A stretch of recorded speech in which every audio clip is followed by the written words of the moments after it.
Ragazzi, bentornati in cucina. Nuova ricettina con gli amici di Lidl per il format Il prezzo è giusto, quindi ricette gustose al prezzo giusto.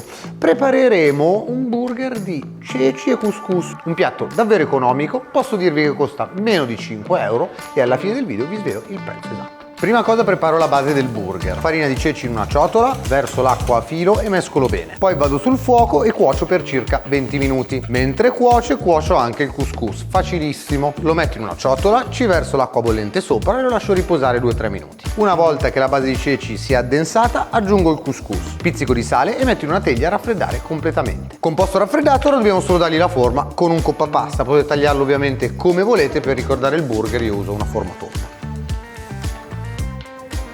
Potete scegliere come cuocerlo, o si frigge un po' più goloso oppure si spadella con un filo d'olio. Frigo i miei burger in olio bello caldo, questo formerà una crosticina croccante e dentro rimarranno belli morbidi. Preparo l'insalatina di accompagnamento, peperoni affettati fini fini, rucola, olio, pizzico di aceto, pizzico di sale e un po' di cipollina rossa se vi piace. E per unire il tutto una bella salsina. Utilizzo lo yogurt greco senza grassi Milbona e lo arricchisco con un po' di olio, succo di limone e prezzemolo tritato, sale e pepe.